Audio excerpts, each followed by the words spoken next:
Un PSC trencat, un PSC dividit, un PSC fracturat. Bon dia, senyor Lucena. Hola, molt bon dia. Vostè, quin adjectiu li posa al seu partit ara mateix, avui?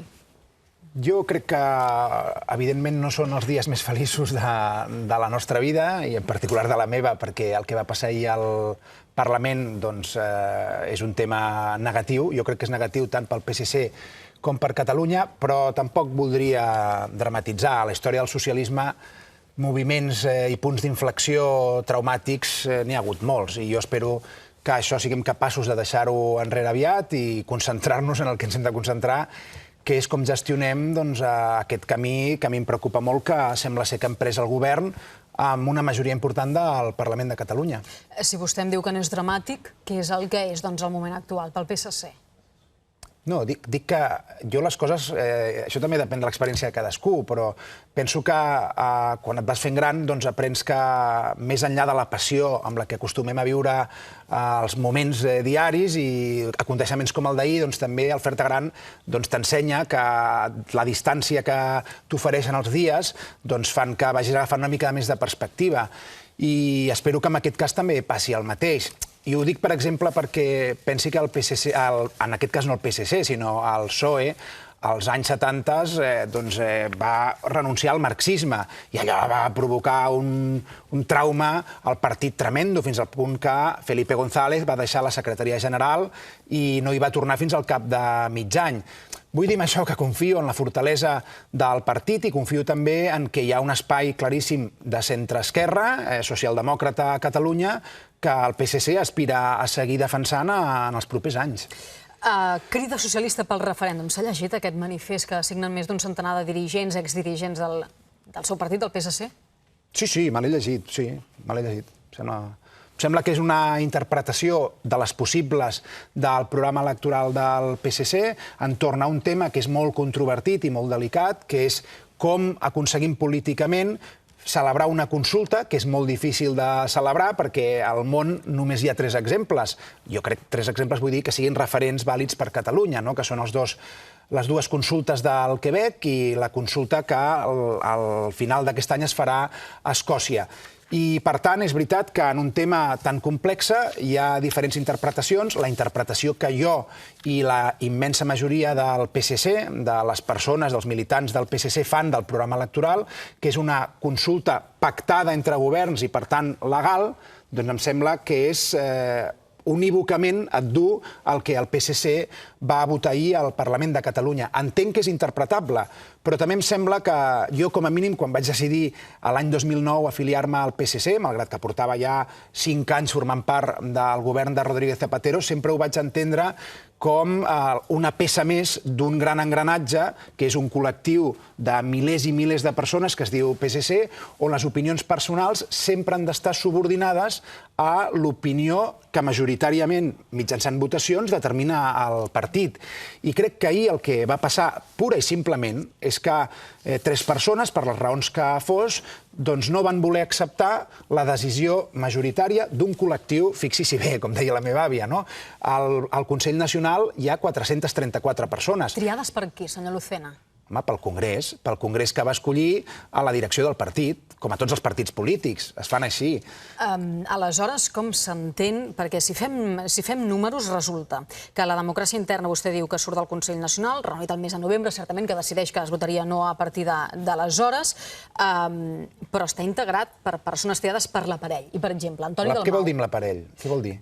Doncs amb persones que formen part de la direcció del nucli dur d'un partit. Antoni Dalmau, que ha estat aparell del PSC i que ara ja no està ni al partit, ens ho ha explicat en aquest programa. Diu, jo, que he estat aparell, sé que amb un Consell Nacional d'un partit com és el PSC, aquest Consell es tria amb interessos favorables a l'aparell. Aquest tipus de reflexions, que són molt interessants, al final què ens porten? A suggerir que les 434 persones que formen part, en aquest cas del Consell Nacional del PSC o d'altres partits, no tenen criteri? Jo penso que això és una afirmació, no per part de vostè, sinó de la persona... No, però deixi'm, senyora Oltra, miri, deixi'm que li... Jo és que ahir se'm va acudir un exemple per explicar-ho també, per exemple... Després he fet els meus números, també, que també els he fet. Sí, no, però jo li posaré un exemple perquè fem una analogia del que ha passat. Pensem en una cosa que ens agrada a tots, o a la majoria, el futbol. Jo sóc molt culer. Llavors, el Barça té 150.000 socis, aproximadament.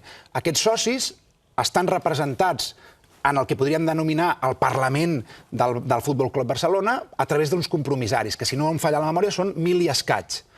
Ara imagini que la junta directiva escollida en una votació, en aquest cas el president Sandro Rosell, proposa a la junta de compromissaris, que és l'anàleg al Consell Nacional del PSC, la renovació del Leo Messi. I l'Assemblea de Compromissaris, és a dir, el Consell Nacional del Futbol Club Barcelona, majoritàriament per un 84%, aprova la renovació del Messi en els termes contractuals que la junta directiva proposa. I ara imagini's vostè que després d'aquesta aprovació resulta que un directiu, no sé si el financer o el jurídic, diu que no ho pensa fer. No li sembla que el normal, si passés això, després de dir no, jo em refermo a les meves conviccions, penso que no hem de renovar el Messi per la raó que sigui i no ho penso fer. Bueno, lo normal seria, com ha passat al Barça, me'n recordo amb el Laporta, el Rossell, l'Ingla, el Soriano, van marxar per desacords amb la direcció. Doncs jo crec que a la vida has d'acceptar que, malauradament, a vegades pots tu pensar que tens la raó, però majoritàriament el col·lectiu decideix una altra cosa.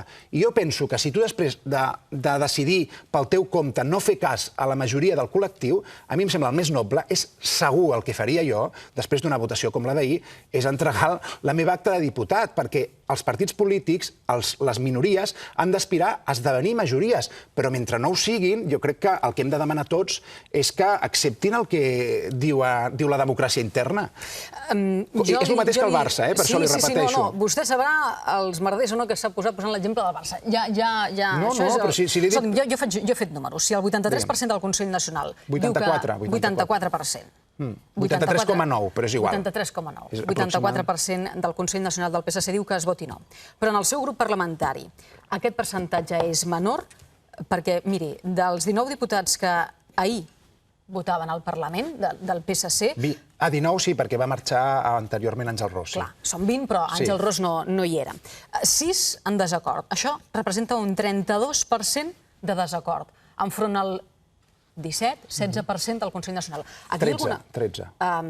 Perquè alguns van proposar el sí i les abstencions van ser... Doncs imagini's, encara menor, 32% respecte a un 13% del Consell Nacional de Crítics. Un 13%, quan en el grup parlamentari es transforma en més d'un doble, un percentatge que és més del doble, a vostè no el fa reflexionar que alguna cosa potser falla? Vull dir que potser el Consell Nacional... Per això li feia la pregunta. Però llavors que... No, però seguim amb l'argument que vostè insinua. Vull dir, llavors, què hem de deslegitimar? A 434 persones, que com a tots els partits polítics, també Convergència i Unió, el Partit Popular, a Iniciativa per Catalunya, representen la sobirania dels respectius partits. Jo no m'atreviria a fer això perquè jo li dono molt valor a 434 persones. Però és igual, li dic d'una altra manera. Jo crec que una de les iniciatives que va emprendre el primer secretari del PSC quan va guanyar el darrer congrés va ser la promesa que ell faria una executiva, una direcció plural i també un grup parlamentari plural. Això és el que està expressant segurament els percentatges dels que vostè em parla. Però li afegiré més. Però aleshores vostè els posa això en una situació que vostè em diu això no és un drama, però és una situació que pot acabar amb decisió segons alguns dels que signen aquest manifest diuen. Senyora Oltra, però no, el que li vull dir és que aquí no només hi ha els elements quantitatius.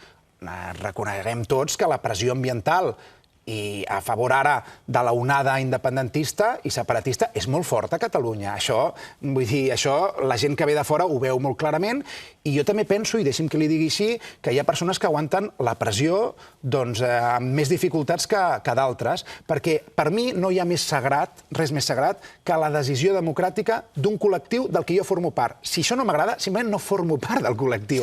Això és el que li intento dir. I jo el que crec és que ahir 3 persones legítimament van votar diferent, però em sembla que la conseqüència, seguint l'exemple d'Àngel Ros, jo no tindria cap dubte després del d'ahir. Jo, només després d'haver pitjat el botó, m'hagués atrançat el primer secretari del PSC i li hagués dit tens la meva acta a la teva disposició. Ells han dit que això no ho faran. Si abans de diumenge no ho fan, els expulsaran? A risc de quedar-se el PSC com a quarta força del Parlament? Aviam, jo crec que... Jo vaig parlar ahir amb ells, em vaig reunir amb la senyora Geli i amb la senyora Ventura, físicament, al meu despatx, per separat, i el Joan Ignasi Elena havia marxat perquè em sembla que estava una mica, suposo, afectat per tot el que havia passat, i vam parlar a última hora de la tarda per telèfon una bona estona. Els hi vaig dir exactament el mateix. Jo els hi vaig dir, arribat a aquest punt, jo no vull que em doneu una resposta ara, perquè entenc que el dia d'avui és molt especial i molt dolorós per tots nosaltres.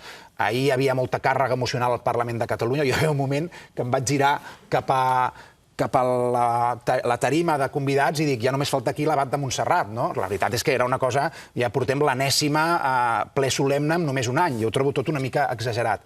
Però, en qualsevol cas, jo els hi vaig dir, avui no contesteu i reflexioneu en aquest cap de setmana llarg, que inclouria el dia del divendres d'avui, i el diumenge a la nit doneu-me una resposta.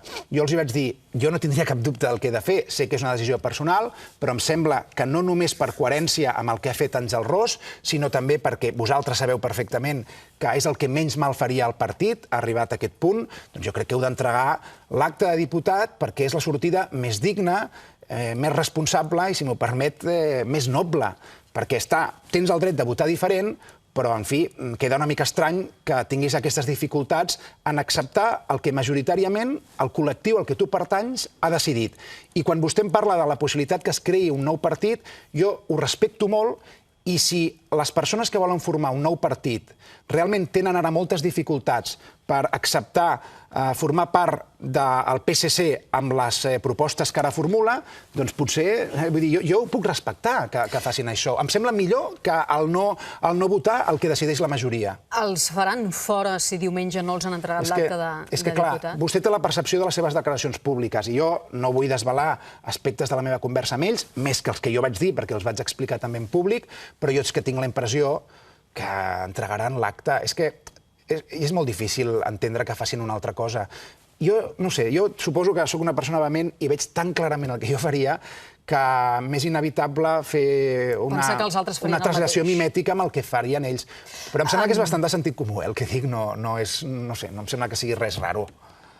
Si no deixen el seu escó, serien 20 menys 3, 17. Darrere dels 18 que té Alicia Sánchez Camacho. 19 té. El Partit Popular en té 19. Aleshores? Vostè, senyora Oltra, és més imaginativa que jo. No em dirà. No, perquè jo no em situo. No em dirà que això vostè no... No, però no em situo en aquesta hipòtesi. Jo vull anar pas a pas. Ho ha pensat, això, senyor Lucena? Però miri, jo ja... Una cosa és que vostè digui, no, ho he pensat, però és que no m'ho vull ni imaginar. Això ens passa a tots, a la vida. Per això, llavors prefereixo no situar-me en un escenari que ara mateix... Però potser s'hi troba. M'hi trobo, ja ho veurem el diumenge. Jo confio molt en les intuïcions que tinc. I jo penso que... Miri, és que jo ho veig tan de sentit comú el que li estic explicant que em sembla difícil que 3 persones intel·ligents com les que ahir van votar diferent facin una cosa alternativa. El que passa és que no només eren 3, sinó que darrere de les 3 han vingut més d'un centenar de dirigents, exdirigents, entre els quals hi ha exconsellers com Antoni Castells, com Montserrat Tura, com Joaquim Nadal, que d'aquí una estona serà aquí el programa, entre els quals hi ha l'eurodiputada Maria Badia, entre els quals hi ha regidors, exregidors, persones que són i han estat història del PSC. Vostè també a ells els farà fora? El PSC també farà fora... Però jo no vaig fora a ningú, senyora Oltra. No, jo el que estic intentant dir és que... Vostè m'ha dit que veurem què és el que passa diumenge amb els 3 diputats que van votar sí. És que jo estic convençut que entregaran l'acte de diputat i jo en cap moment contemplo la possibilitat en el moment actual de la fase posterior, perquè... Vostè també em va dir en aquest programa un dia que també estava convençut que acatarien la disciplina de vot, que votarien no als 20 diputats del PSC. Sí, home, clar, perquè no soc Cassandra, vull dir, no soc capaç d'endevinar-ho tot, i clar que m'equivoco. Jo soc molt racionalista i a vegades em sembla que els arguments són tan clars que això em fa equivocar-me perquè la gent potser ho és menys. Però miri, vostè parlava d'una sèrie de persones amb molt pes històric al PSC i jo el que crec que han d'aspirar aquest conjunt de persones, juntament amb altres, és a configurar una majoria al PSC que els permeti tenir la direcció, ser els que proposen, a través de la seva majoria, quin és el programa polític del PSC. Ells demanen un PSC més plural. És el PSC un partit plural o no? Home, a vostè li sembla que no són plurals després de tot el... Si tenim retransmeses en directe totes les discussions... Jo el que em sorprèn és al revés. Devem ser el partit més plural i em sorprèn el monolitisme de Convergència i Unió, Iniciativa per Catalunya, perquè jo no ho entenc. Jo no sé si en el cas de Convergència i Unió, per ser de dretes, doncs allí funciona molt bé l'ordeno i mando. Els ha trucat per demanar-los consell, senyor Lucena? A qui? a Convergència i Unió, No, per exemple, perquè perquè dient això que em diu vostè, diu, jo no entenc com els altres Bueno, perquè poden aconseguir que siguin de cara en fora monolítics, si més no de cara en fora. Perquè em sorprèn la falta d'esperit crític que estan demostrant alguns partits amb un tema tan delicat com la independència. Per què es dona llibertat de vot als ajuntaments? Per exemple, el mateix Joan Ignasi Elena, a Vilanova, i després en votacions al Parlament, no. Sobre la mateixa qüestió. Bé, això és una constant històrica. Miri, jo me'n recordo... Això ell mateix s'ho preguntava, Joan Ignasi Elena s'ho ha preguntat públicament. Quina resposta li dona vostè? Reconeguem ara que les 3 persones que hi van votar diferent tindran una tendència natural i molt comprensible a buscar arguments, doncs, alguns, com dirien en castellà, traïdos por los pelos, i altres, doncs, potser justificats. Però li poso un exemple. Principis dels 80, referèndum de l'OTAN. El Partit Socialista ha expressat a través dels seus grups parlamentaris, perquè els partits on expressen amb puritat, sense matisos, quina és la posició decidida pels seus consells nacionals, és sobretot el grup parlamentari. Doncs els socialistes, tant espanyols com catalans, vam defensar formalment sí a l'OTAN. Si repassa vostès la quantitat de regidors i de municipis socialistes que van aprovar tot tipus de resolucions en contra de l'adhesió d'Espanya a la OTAN, segurament se'n faria creus. Es van donar de baixa del partit, ho dic perquè això sí que ha passat amb el tema de la consulta. Ha passat al Berguedà, ha passat al Ripollès, ha passat a Girona. I fins i tot em consta que hi ha alguns municipis on diuen serà molt difícil que el PSC trobi candidats a les pròximes municipals l'any que ve, 2015, perquè s'estan donant de baixa. És que, a veure, nosaltres sabíem, i per això lamentàvem tant que s'encetés un procés separatista com el que s'ha encetat a Catalunya, perquè si un llegeix els testimonis del Quebec i d'Escòcia els propers anys, ara en parlo dels del Quebec, doncs te n'adones que el denominador comú de totes les cròniques i reflexions és que són processos profundament divisius socialment. I el PSC, per la seva transversalitat i per la seva pluralitat, doncs té sensibilitats de tot tipus. És normal. I la pressió ambiental ara mateix és molt forta. Li poso un exemple. A mi em sembla una mica al·lucinant que els titulars d'avui a tots els mitjans de comunicació, i no és una queixa, és simplement la constatació d'una realitat que jo interpreto subjectivament com estranya, que és, avui tots els titulars són el PSC. I jo dic, és una mica estrany, no?, perquè després del que es va aprovar al Parlament de Catalunya, amb tots els presidents i tal, ja li dic que només faltava l'abat de Montserrat a la tribuna del Parlament, el normal seria que avui tots els mitjans de comunicació ens estessin preguntant qui anirà a defensar aquest no tan sonor que donaran a Catalunya quan això es defensi el Congrés espanyol. Perquè el president Mas ja ha dit que no. Llavors, li dic que a mi també em fa la impressió que per desviar, doncs, les dificultats evidents que trobarà, perquè això em barrancarà, perquè el president Mas miri si és conscient de que això que està fent és estranyíssim, que no farà com Ibarretxe, no tindrà la valentia d'anar al Congrés espanyol, i jo també vull fer una crida aquí. M'agradaria fer una crida al president Mas perquè triï bé les persones que van a representar a Catalunya al Parlament per defensar el que es va aprovar al Parlament. Ho dic perquè el Congrés espanyol és aspre, i depèn de qui triï el president Mas, amb algunes de les persones que té prop, jo lamentaria molt que allò es convertís en un sketch del Polònia. Una part del seu discurs que m'acaba de fer coincideix literalment amb el d'Albert Rivera, Ciutadans. I justament una de les crítiques... No diguis això. Amb això d'Ibarretxe al Congrés és així, amb això coincideixen. I a més, una part del que critiquen els 3 diputats, el corrent crític del PSC, és que un no en aquesta votació d'ahir, i ara parlem de la votació, cap problema, senyor Lucena, els assimila al Partit Popular i a Ciutadans.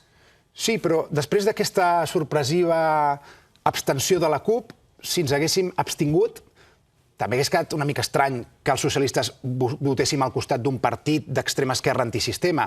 És a dir, a la vida, això a mi aquest argument, jo els he dit a ells alguna vegada una mica emprenyat, quan ells parlen de la centralitat política. Jo els dic, escolta, Sergí, jo no vull utilitzar episodis històrics més dramàtics, però la centralitat política, per aquesta regla de 3, el Partit dels Socialistes, si estéssim a Itàlia, durant els últims 15 anys, hauria d'haver estat a la centralitat que definia Berlusconi, i a Venezuela a la centralitat que definia Chávez. És a dir, això de la centralitat és un argument, a la meva opinió, política i intel·lectualment molt dèbil. El que hem d'intentar els partits polítics és explicar quina és la nostra raó. I nosaltres, per això em sap especialment greu que jo sé que no només vostè, sinó ho van dir els 3 diputats, aquesta comparació tan injusta amb Ciutadans, perquè el PSC vol la consulta i vol també la reforma federal d'Espanya i que Catalunya segueixi unida a Espanya, però amb un encaix millor. Però també vol la consulta. Però és que jo vull la consulta... Un espectador que l'estigui ara mirant i que digui jo vull que hi hagi una consulta, pot votar el PSC. Home, és que jo ho veig al revés, li diria, no només pot votar el PSC, si vol que de veritat es faci una consulta a l'escocesa i a la britànica, o vota el PSC o no hi haurà consulta, perquè tots aquests, però els d'ahir... Però a l'altre costat, algú amb el caràcter de David Cameron, que quan des d'Escòcia se li planteja volem fer aquesta pregunta en 3 opcions... Això és veritat. Cap problema. En comptes de... Farem la consulta, però en comptes de 3 respostes, resposta binària. I a més, no ho farem quan tu vols, sinó una mica abans. Això és veritat. Aleshores, vostè, des del PSC, com pensen fer aquest salt? Aviam, senyora Oltra, jo ahir vaig dir a l'hemicicle que només feia un desig pel nou any que inaugurem a l'hemicicle. I és que rebaixem, perquè això a mi sí que m'irrita profundament, la dosi d'hipocresia amb la que la immensa majoria de polítics parlen al Parlament de Catalunya i que intentin estratar una mica la gran distància que hi ha entre el que diuen en privat i el que diuen en públic. Li dic d'una altra manera. A la majoria de consellers i el propi president en privat reconeixen que la consulta el 9 de novembre no es farà. Jo això ho trobo terrible, que no s'atreveixin a dir-ho públicament. I com que jo estic d'acord amb ells que això serà així, jo ser còmplice d'un acte de cinisme com el d'ahir fent veure a tots, que jo a vegades no entenc com no els hi creix el nas, perquè no entenc com poden dir que no hi haurà consulta i després fer veure davant de tothom. Jo és una cosa de la política catalana que em molesta molt. Per tant, nosaltres, els socialistes, estem convençuts, els socialistes catalans, que hi haurà consulta, però no amb les presses ni en aquests terminis perentoris que estan plantejant Esquerra Republicana i Convergència i Unió, per motius diferents els dos partits. Però, per tant, hem de tenir una mica més de paciència. És que al partit independentista escocès li va costar 4 anys pactar una consulta i aquí nosaltres ens creiem, com ens passa molt als catalans, més llestos que ningú i pensem que només en un any, sense inclús que el programa de Convergència i Unió inclogui la paraula separació de Catalunya de la resta d'Espanya, només en un any ja la volen pactar. Doncs, home, els escocesos van tardar 4 anys. Senyor Lucena, a partir de tot això que vostè m'acaba de dir, si ahir el que es demanava al Congrés era permís perquè a partir del 150.2 de la Constitució es transfereixi la competència per poder convocar referèndums a Catalunya, per què el PSC, que en el seu programa diu volem consultar els catalans, no hi dona suport? Perquè té por que el 9 de... Ell té por, no s'enganxi les paraules, perquè tem que el 9 de novembre, en comptes d'una consulta, hi hagi unes eleccions plebiscitàries i aleshores, amb tot aquest procés, estigui avalant una tàctica, una estratègia d'altres que van en un sentit contrari a tot això? A veure... Vostè té por de trobar-se en aquest escenari, senyor Lucena? Jo por tinc molt poques coses a la vida. No, el que passa és que penso que el procés que ha encetat i pel que ens està duent el president Mas és un procés terriblement perjudicial per l'interès general de Catalunya. I pel PSC? Però és que jo ara ja no... O sigui, jo estic tan preocupat pel que està passant a Catalunya. Ahir la mateixa agència Moody's deia ja obertament que el procés separatista de Catalunya està tenint conseqüències econòmiques negatives tant per Espanya com per Catalunya. A mi tot això m'importa bastant. Ja sé que se'n parla poc i no vull inaugurar aquest tema, però sí com a mínim recordar-lo. No, aquí n'hem parlat i també hem donat les paraules del conseller Mascolell, que vostè coneix perfectament, ell no hi està d'acord. Una altra cosa és també quan ens creiem les agències de qualificació i quan no. A veure, però aviam, el conseller Mascolell no hi està d'acord. És irrellevant que no hi estigui d'acord. És que ell és part... O sigui, ell no pot ser jutge i part, és un excel·lent economista, però ara és conseller d'Economia d'un partit que proposa la separació. Llavors, jo, en aquest cas, faig més cas al que diu Moody's que al conseller Mascolell. Em sembla que és simplement de sentit comú. Però jo el que li deia és, aviam, convenim tots. Què diu el que es va votar ahir al Parlament de Catalunya? Diu, hi ha un article de la Constitució espanyola a través del qual les comunitats autònomes poden demanar que es transfereixin competències exclusives de l'Estat que per la seva pròpia naturalesa siguin transferibles. Molt bé, així vam obtenir les competències de trànsit. Què va passar abans de les competències de la transferència de competències de trànsit? Va haver un acord entre governs i llavors, quan hi ha l'acord entre governs, català i espanyol, es transfereixen. Què està passant ara? Jo veig una mica difícil arribar a un acord si tu imposes unilateralment... O sigui, ahir el que va passar és, jo imposo la pregunta, imposo la data, i ara faig un gran teatre, que és dir, no, però ara vull negociar-ho. Home, si vols negociar-ho, Com vols fixar tu unilateralment sense donar marge a la negociació? Has fixat la pregunta encadenada i has fixat la data. És una manera, com a mínim, una mica extravagant d'acordar i negociar les coses, no? A vostè l'emprenya moltíssim que li diguin que el PSC és un partit d'obediència al PSOE. Com ho rebat? Moltíssim. Com ho rebato? Home, si només en l'últim any, des que estic jo de portaveu, hem votat 2 vegades diferent al Congrés espanyol els nostres diputats que els del PSOE, cosa que ni Reventós, ni Obiols, ni Maragall van fer mai. És a dir, home, és que després d'això que et diguin... I després sap per què? Perquè això ja és una opinió purament personal. Jo he viscut 15 anys a Madrid i resulta que l'any 2009, quan em vaig afiliar, jo no em vaig afiliar a la Federació Socialista de Madrid, jo em vaig afiliar al PSC per la meva connexió tradicional amb la família Maragall, perquè els meus pares eren profundament socialistes catalans i perquè és evident que hi ha diferències entre el PSC i el PSOE i també moltes coses que ens uneixen. Saps què passa, senyor Lucena, que mentre vostè ha estat manant que es trenqués la disciplina de vot amb aquest tema respecte del PSOE, han sortit veus a dir, per exemple, mateix Alfonso Guerra, que el que calia és una marca PSOE a Catalunya. Quan vostè no trenca la disciplina de vot, no surt ningú. Senyora Oltra, deixi'm que li digui de manera una mica crua. Amb tot el respecte per la feina ben feta durant molts anys per Alfonso Guerra. Algú de veritat ara li dona molta importància, atesa la seva escassa rellevància política, al que diu Alfonso Guerra? És que jo, entretenir-me sobre aquest tema, ho trobo una mica estèril, no? Vull dir que sí, són comentaris, però de tota mena ens sentim aquí en una direcció i allí en una altra.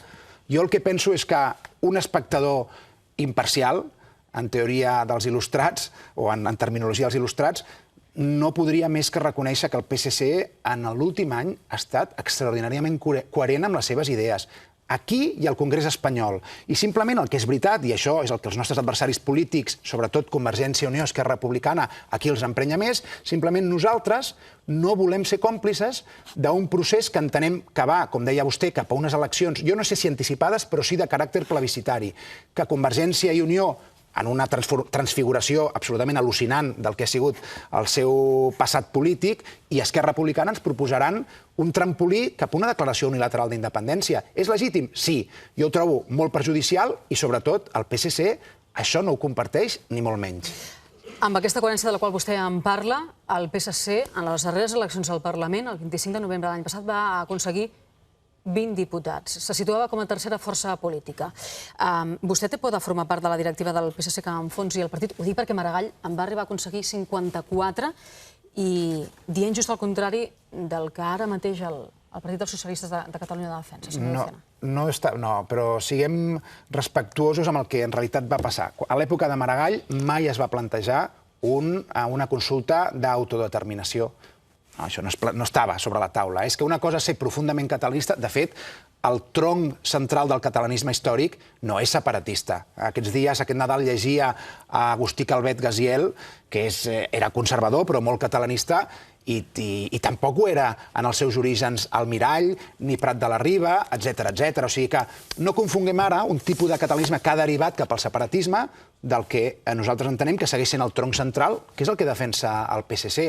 I a la història, a mi que m'agrada molt la història, també li diré, senyora Oltra, que a vegades passa que un pot tenir raó, però com a mínim temporalment no te la donen. I jo espero que aquesta sigui la situació del PSC en els propers anys, on sí que anem convencent a la gent que la tenim. Per cert, com està Pere Navarro? Ha parlat amb ell aquest matí? Vaig parlar-hi ahir a la nit. Per què m'ho diu? No, perquè esperàvem també encantats que vingui vostè, que és el seu número 2, però Pere Navarro ha decidit que parlava per la SER, que és un mitjà espanyol, en comptes del líder del partit del PSC parlar pels mitjans d'aquí, per exemple, per TV3, ahir tampoc no va comparèixer. Com ho hem d'entendre, això? Bueno, perquè té una agenda molt plena i perquè potser volia que fos jo l'última persona que vostè entrevistés en el seu programa. Certament, perquè així és. I jo volia aprofitar, senyora Oltra, per donar-li en nom del Partit dels Socialistes de Catalunya l'enhorabona per l'èxit del programa Els Matins en la seva etapa i desitjar-li molta sort en la que inaugurarà. Segur que ens tornarem a veure? Això espero. Gràcies, que vagi molt bé. Moltes gràcies. Maurici Lucena, portaveu del Partit Socialista al Parlament. Per cert, no sé si té algun missatge per donar-li o a Marina Geli, amb qui parlarem d'aquí uns moments, o a Joaquim Nadal. Són, ja ho saben els espectadors, ella, diputada que votava sí trencant disciplina de vot ahir al Parlament, ja em deia que en parlava, i Quim Nadal, un dels signants d'aquest manifest. No, Amb la Marina Geli vaig parlar ahir una bona estona i amb el conseller Nadal, doncs, la veritat és que no hi tinc una relació estreta perquè no hem coincidit, espero tenir-la en el futur, però ni molt menys m'atreviria a dir-li res del que m'agradaria que després expliqués, que digui el que li sembli. Sap que l'ha estat escoltant tota l'estona i que ara ell, tertulià d'aquest programa, també hi dirà la seva. Gràcies. Gràcies a vostè.